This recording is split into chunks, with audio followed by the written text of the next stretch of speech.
So, The Marksman, which is written and directed by Robert Lorenz, and it stars Liam Neeson playing Jim, and it's basically Jim being a veteran Marine who lives on the border of Texas to Mexico, and one day he finds a mom and a son who's trying to flee from the cartel, and basically it's just his story intertwined with their survival story.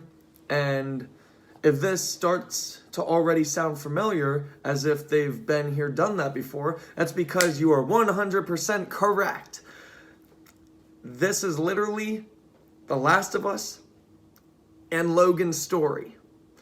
Everything about it. The story is exactly that. It is literally the story that is copy-pasted from Logan and the game The Last of Us. The only difference is it's not post-apocalyptic, it's set in the real world. Otherwise, it's exactly the same as a standard point A to point B survival story trying to rescue and save a little child. And just like News of the World, where Tom Hanks was playing dad, Liam Neeson plays dad. And while I don't hate this film really at all, that's the biggest problem in my personal opinion. It's way too familiar. I think it's very well shot, and there are some good scenes that are actually pretty well written, and especially the third act, which actually makes logical sense. The first act is pretty terrible in terms of logic. Like, you start to question, like, I don't know if it was poor editing or just bad writing overall, but it's one of those first acts where, like, you don't really understand how people got to that place from there.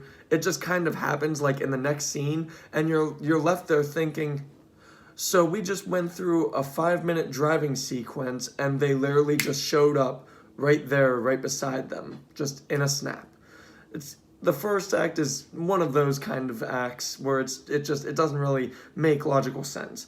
The second act, I thought was well done in terms of characterization, and like I said, the third act, I actually think it's very well put together, especially in terms of logic. Yeah, I mean, technically speaking, other than the first act, I would say that The Marksman is technically fine. It's solid. It's a well-made film outside of the first act. The performances are notably good, especially Liam Neeson. You know, Liam Neeson, I like him as an actor, but I'm going to be honest. My personal opinion is, for me, Liam Neeson is a hit or miss for acting. And I think it just, in due part, has to do with his accent.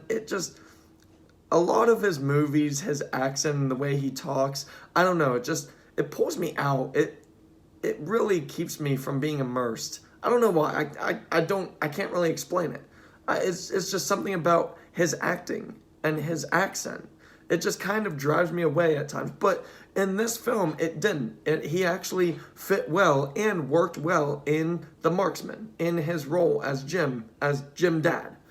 I know that it's oftentimes really difficult to direct kids on how to act, but I can say the kid in this film, especially with the direction and filmmaking, it's actually all well done. It's all well shot.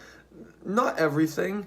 I think that some of the action sequences are kind of choppily edited, just a tiny bit. Not too much, not Taken 3 kind of choppy editing, but there are a couple scenes where I kind of wish that they did like a one shot for the action sequences in some cases, but the thing is, this isn't an action movie. It's actually not, believe it or not. This is a dramatic thriller, and this is a character study. And that's probably the best thing that I love about this film, is that it's not just your typical B-movie action shoot 'em up. It's actually not. It's actually pretty impressive how deep they wrote the characters in this. They actually are relatable characters. Like, I actually like these characters. They are very down to earth. Now, this film features a villain from the cartel. And I'm going to tell you right now, if you've ever watched Breaking Bad, if you've ever watched Better Call Saul, this is Wish.com's version of Tuco Salamanca. Not even exaggerating. That is no exaggeration. It's not even needed at all. Literally, if you watch this film, you'll know exactly what I mean right when you first meet the dude. He's got the grill. He just looks like Tuco Salamanca, but everything looks cheaply done on him. So basically, that's why I make the joke, Wish.com, Tuco Salamanca. It's like when I make jokes about Puddle of Mud, I say, hey, it's the Wish.com Nirvana. But yeah, so my main issues for this is extremely standard, always been done before, time and time again, bash in your head story. First act tended to be pretty poorly plotted in terms of logic and editing and writing. Extremely tropey, cliche, cheaply done villain. It's like there are scenes where he goes over the top, but then there are scenes where he holds himself together. And I don't know.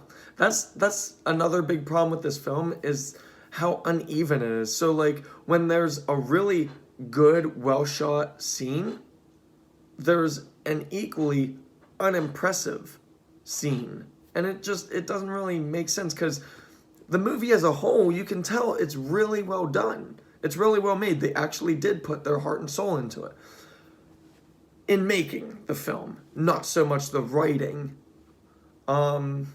But otherwise, though, yeah, to simplify, I would say standard story, cliche, tropey villain, good to excellent performances. It looks good.